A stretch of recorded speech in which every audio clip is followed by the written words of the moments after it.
to be learning with you today on a Monday. It is also October 7th, literally a date which will live in infamy. I shared my thoughts earlier in a video that I posted on Accidental Talmudist, Facebook, and Instagram, and on my TikTok as well. So I won't repeat my entire reflection here.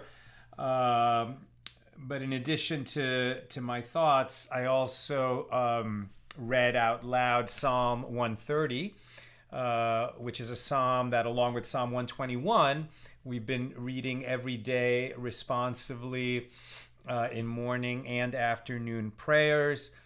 We started that on October 8th, and I've been doing it all year. That's a psalm written by King David nearly 3,000 years ago in Israel, the eternal homeland of the Jewish people. And I did reflect on the fact that the haters of the Jews, the enemies of the Jewish people, and it's such a tiny country, It's the biggest lie of all that there's no room in the Middle East for the Jewish homeland. That's ridiculous. But also that Israel is surrounded by her enemies, and that those enemies launch not only rockets but also lies about Israel and the Jewish people, and that those lies tragically are repeated and amplified by our enemies, both in the media and in academia. Useful idiots in the media and academia, or just plain old Jew haters. These people will never win. They will never win. The Jewish people are here, and we come to contribute to the world. And among the many contributions of the Jewish people is our Torah learning and our Talmud learning. And thank God that we have this community and that we're learning together.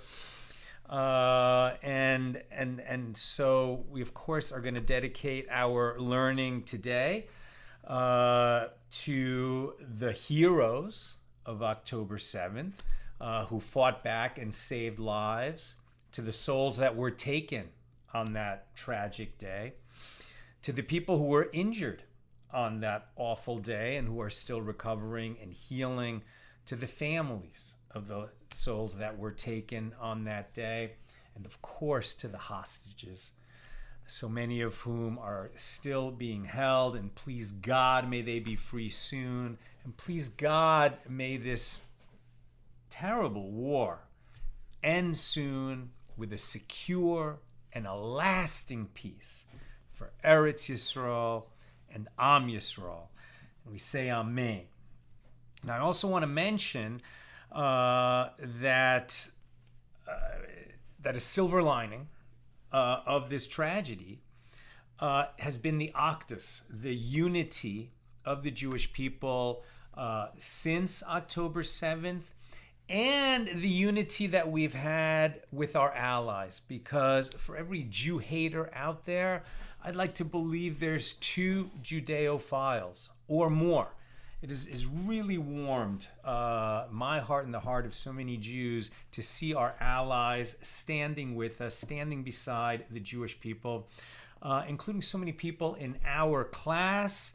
And that's been a fantastic thing. There's been so many Jews who are opening themselves to Torah, to God, to learning, and that's been a silver lining. And I would also like to dedicate our learning today.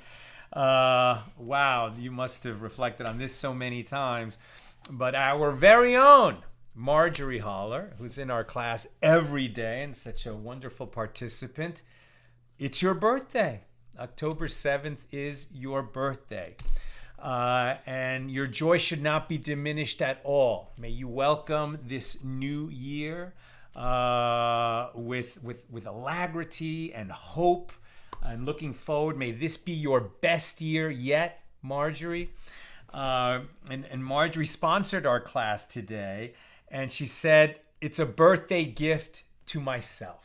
To sponsor our class as a birthday gift to yourself just reflects what kind of a warm and giving and a soul full of light that you are, and spreading light. It's such a joy to have you in our class. May you and all your loved ones be showered in blessings. We say amen.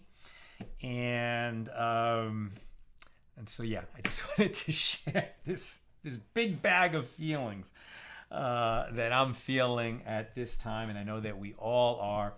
Marjorie, thank you for sponsoring our class and enabling us to share more Torah with more people around the world. We appreciate it. Let's light up the darkness. Okay. Who's in the house? Yehuda in South Carolina, Lorraine in Texas, Renee in Indiana, Shandora in Florida. By the way, our thoughts are very much with the people of Florida, especially if you're on the West Coast. May you be spared. It's bad enough one storm came, another one is on the way. Please God, may everyone be safe. Stephen in New Hampshire, Joe in the Inland Empire, Melissa in Great Neck, Bill in Mid-Missouri, Lucy in Minnesota, Bella in Florida, Jonathan in Boston. Belle is with us. A lot of amens. Thank God for all of you here. The big bag of feelings. That's it, says Renee. Marjorie is with us, thank God, in Georgia. Frank in San Pedro, Haim in Florida. Ella, Michelle in Washington. And please, everybody, wish Marjorie a happy birthday. Also, Marie in Freeport. All right, let's get busy with our learning. It's a pretty short daf once again, so I took a little bit of a liberty to share my big bag of feelings. Okay. Page 107 here in Tractate Bava Basra. Continue our discussion of Mishnah number 4, which we are going to complete, God willing, today. And we're going to open and complete Mishnah number 5 and complete chapter 7, all God willing, within a short daf. Okay, we're right at the top of right near the top of 107a. It was stated that the Amoraim, the sages of the Gemara period, disagreed about another related matter. At the end of yesterday, we were talking about how brothers divide an estate, and relating to the idea of a mistaken division, and then do we redivide or not?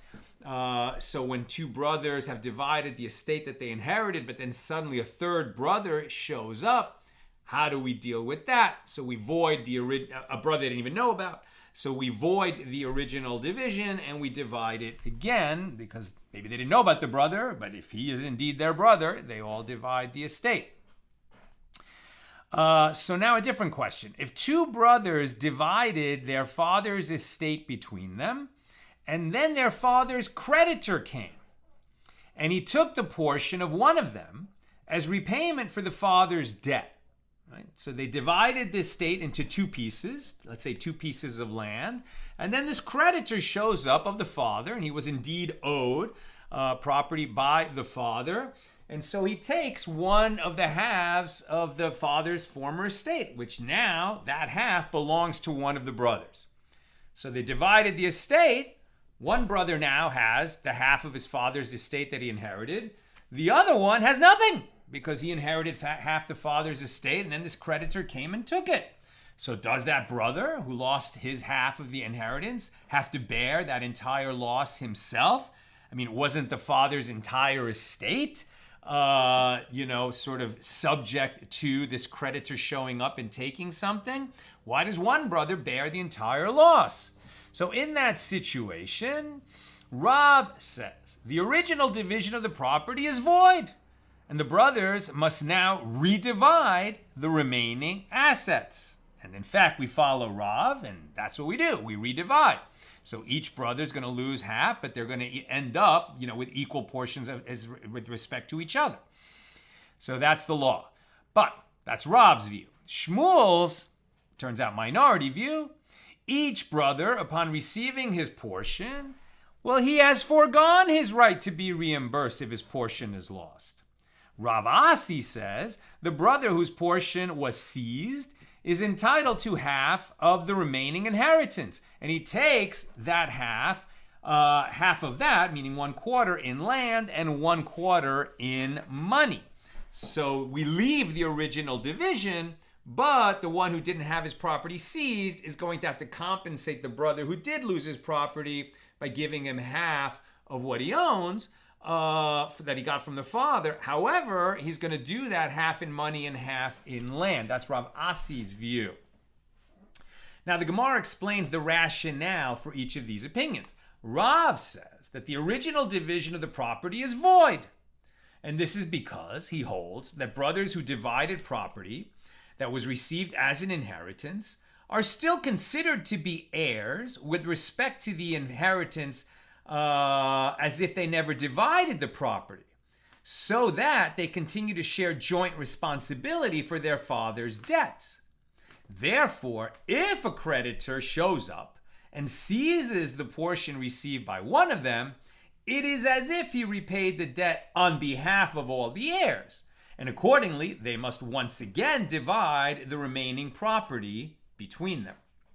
That's Rav's view.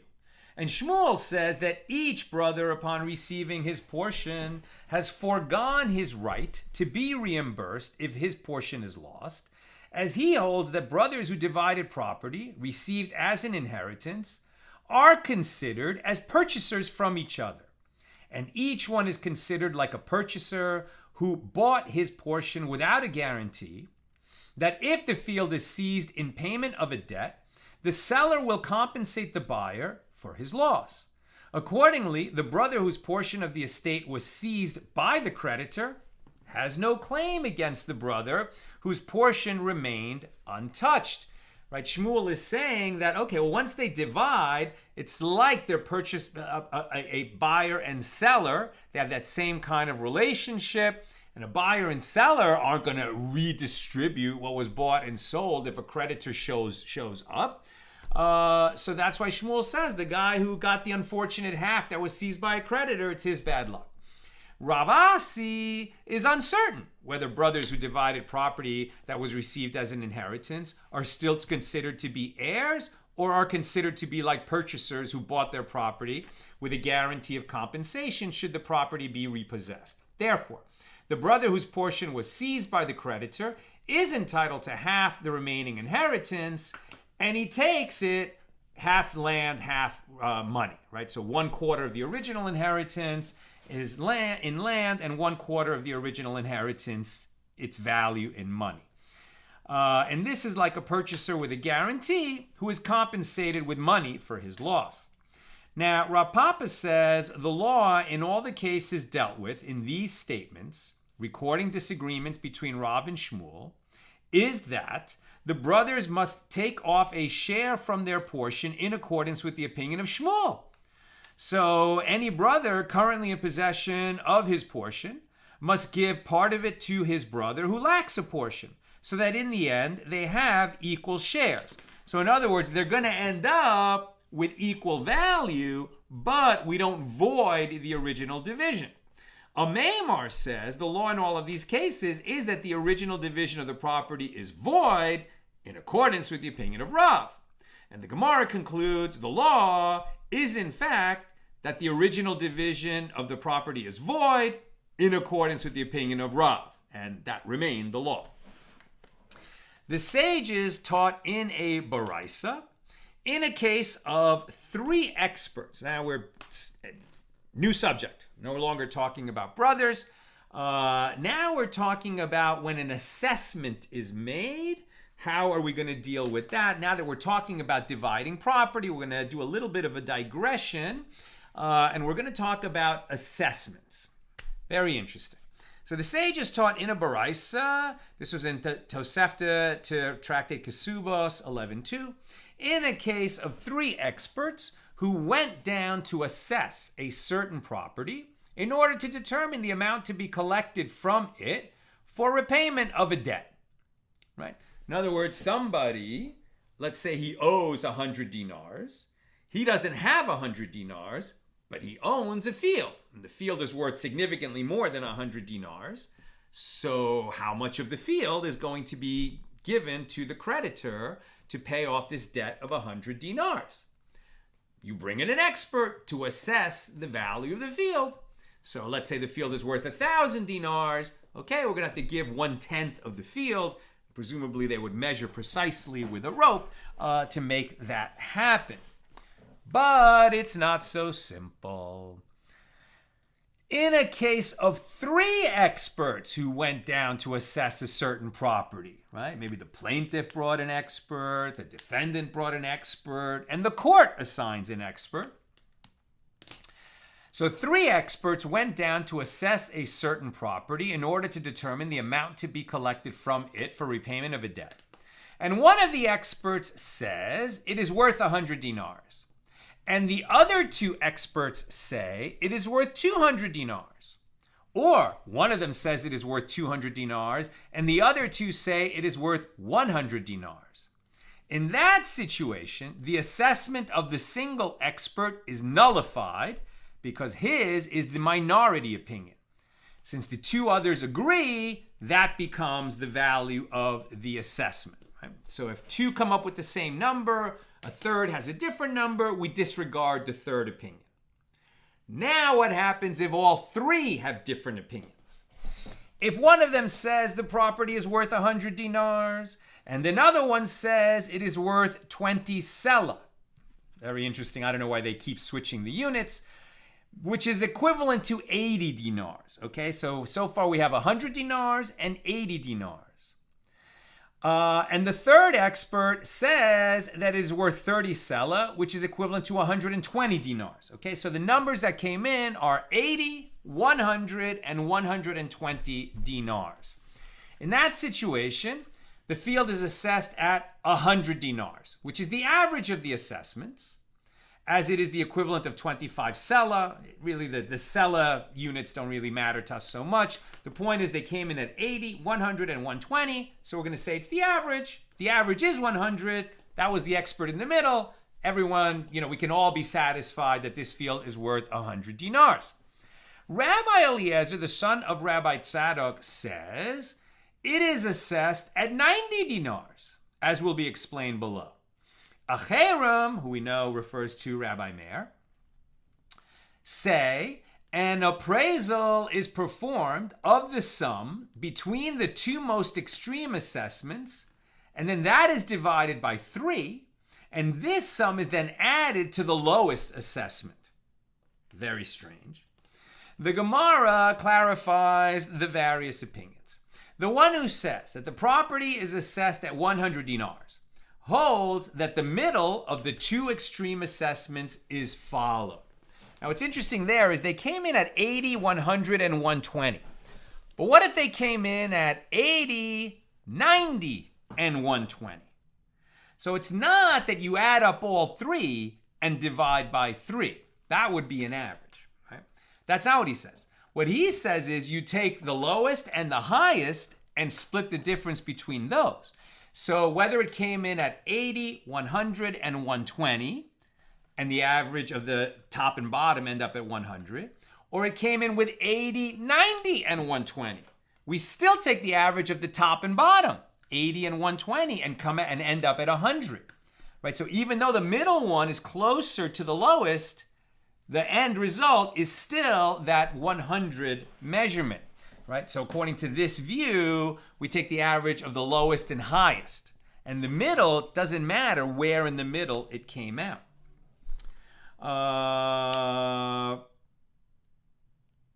Rabbi Eliezer, the son of Rabbi Tzadok, says that it is assessed at 90 dinars because and this is even if they came in at 80, 100, and 120.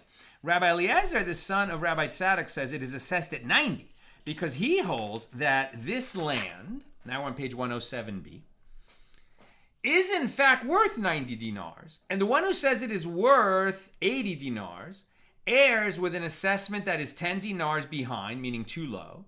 And the one who says that it is worth 100 errs with an assessment that is 10 dinars ahead, meaning too high. Therefore, the average of these 2 assessments is followed.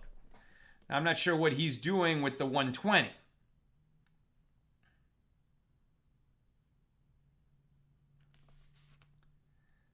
Right? Yeah, he's talking about the same case where there were 80, 100, and 120, and yet he's going to take the average of the two lowest ones. I'm not sure why.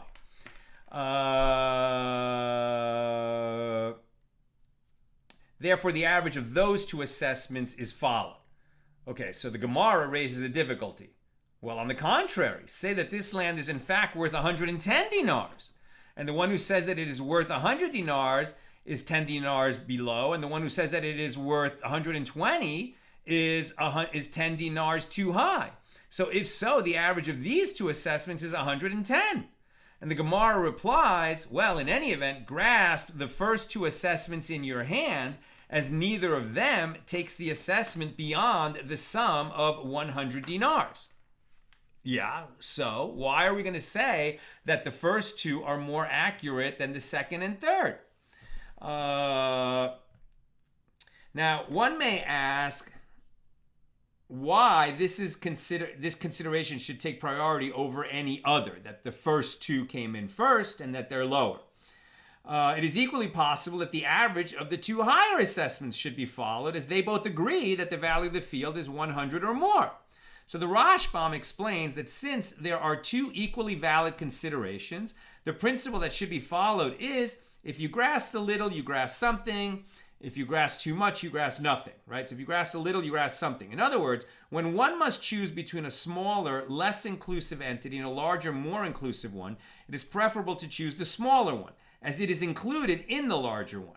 So in this case, since even the one who assessed the field at 120 agrees that it is worth at least 90, it is preferable to follow the lower assessment. Tosafos agree with this reasoning. The Ravad explains that it is customary to offer less than 100 dinars for a field that is actually worth that price. Therefore, it is assumed that the intermediate assessor estimated its value to a buyer who needs it urgently and is willing to pay its true value. The Ramban explains the matter differently. When a property is worth more than 100 dinars, people are usually aware that its value is 100 dinars or more, even though they may not be able to assess it precisely. It is therefore logical to follow the two assessments closest to 100 dinars. Now, the Gemara, so the Brisa teaches that Acherim say, right? Acherim is Rabbi Meir, but he's referred to in code as Acherim, even though it's a plural word. But we know it means, which literally means others, but we know it refers to Rabbi Meir. Acherim say that an appraisal is performed of the sum between the two most extreme assessments, and then divided by 3. And then that sum is added to the lowest assessment. And the Gemara explains this opinion. Buckle your seatbelt. Acherim hold that this land is in fact worth 93 1/3 dinars. The one who says it is worth 80 dinars errs with an assessment that is 13 1/3 too low, and the one who says that it is worth 100 dinars errs with an assessment that it is 13 1/3 too high. By right, the assessor should have said more, i.e. quoted a higher sum, since according to this calculation, he should have said it is worth 106 2/3. And the reason that he did not do so is that he thinks like this: it is enough that I add this much above and beyond the assessment of my colleague who says it is worth 80 dinars. Therefore, he lowers the sum of his assessment to 100 dinars. And now we see a little bit more into the thinking that it wasn't that 3 conducted their assessments independently and then reported the value, which I think we should demand, but rather that the first 2 turned in their values, and then the third was aware of what the assessments had been, and this affected what he said. Now, the Gemara raises a difficulty. On the contrary, say that this land is in fact worth 113 1/3, and the one who says it is worth 100 dinars errs with an assessment that is 13 1/3 too low, and the one who says it is worth 120 errs with an assessment that is 13 1/3 too high, and by right he should have said more, quoted a higher sum, since according to this calculation, he should have said it is worth 126 2/3, And the reason he did not do so is that he thinks as follows: it is enough that I added this much above and beyond the assessment of my colleague who says it is worth 100. The Gemara answers, in any event, grasp the first two assessments in your hand, as neither of them take the assessment beyond the sum of 100 dinars. Right? The lower values are included in the higher value. Anyone who says higher agrees that it's worth at least a lower number, and that's why we can grasp that lower number.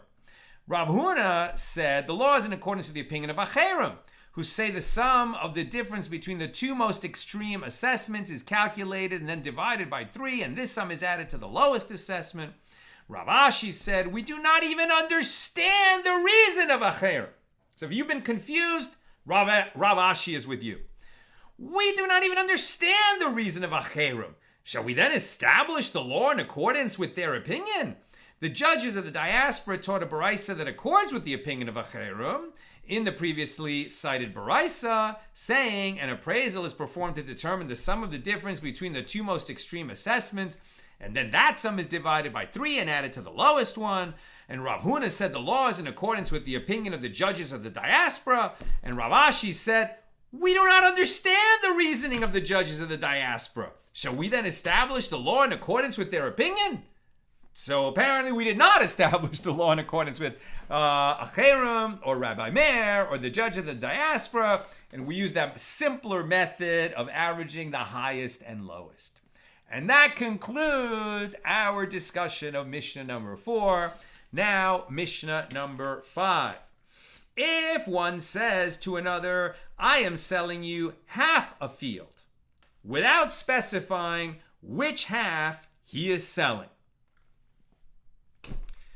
you would think people would not be so ambiguous as to say I'm selling you half of my field and not explain which half he is selling. But okay, maybe he's an absentee owner. Maybe he's selling to a future absentee owner that neither one of them is there. And so how are they going to figure out which half? You're going to send in some experts. You're going to get an assessor who's going to tell you how to do this. Okay, so what do?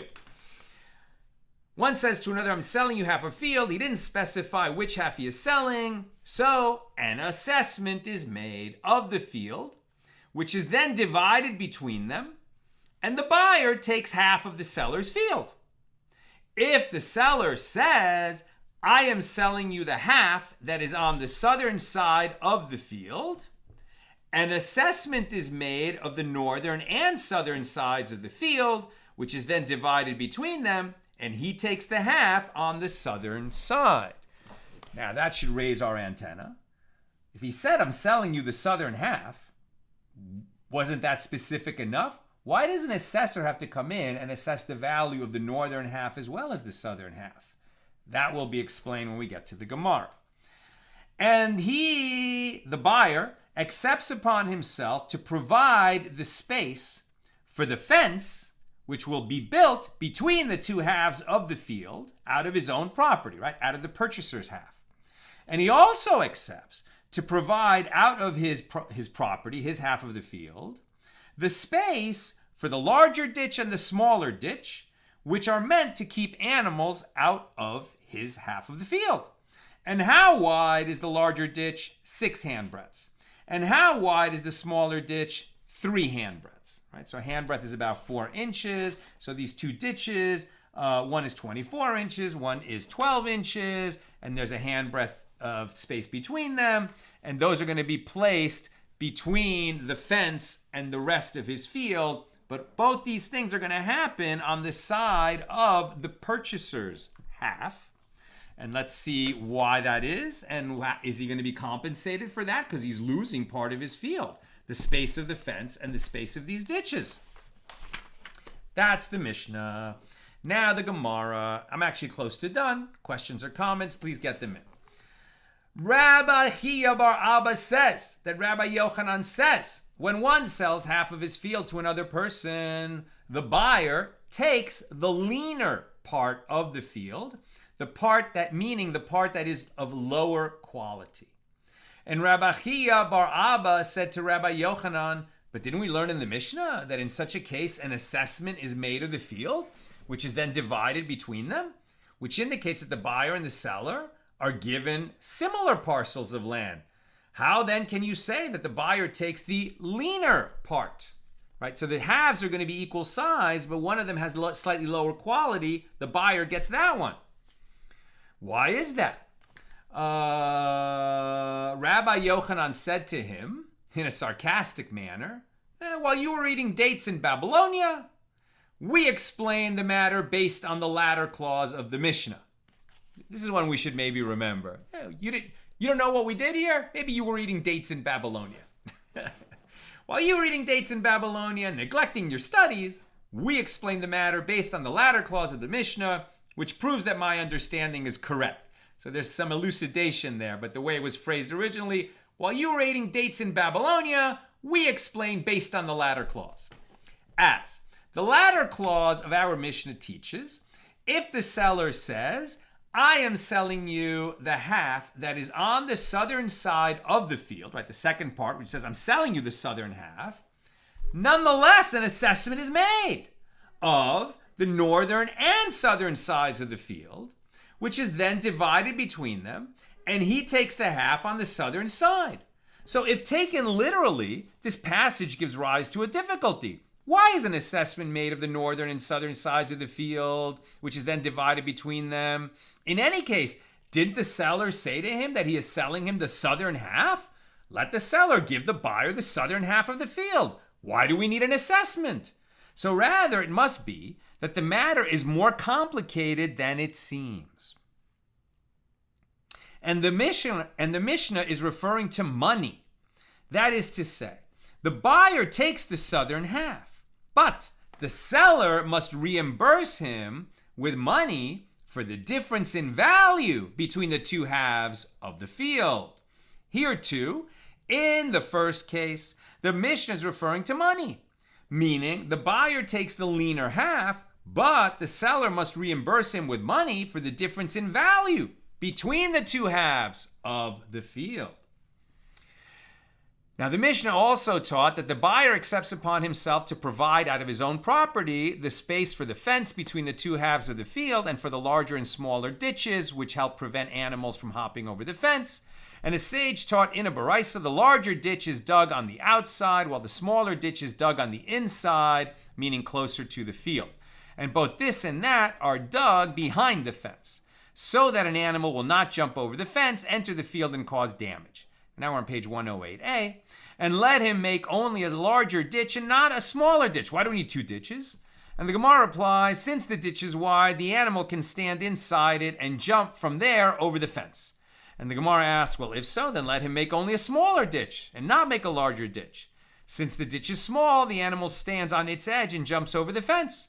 So the Baraisa explains, and how much space is there between the larger ditch and the smaller ditch? 1 handbreadth.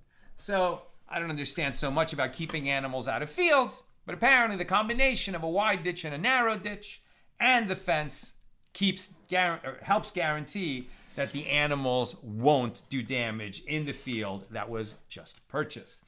And that concludes our discussion of Mishnah number 5 here in chapter 7, and it completes chapter 7. So God willing, tomorrow, Tuesday, we'll learn at the regular time, 6 p.m. Pacific, and open chapter 8 here in Tractate Bava Basra. Let me see if we've got some questions or comments.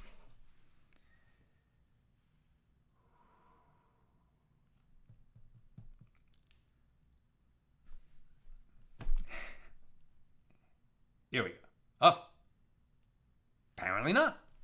No questions or comments. Okay, that's what I've got for us today. And with God's help, we'll be together again tomorrow. And please God, may we hear only good news coming out of the situation in and around Israel and affecting the Jewish people everywhere in the world.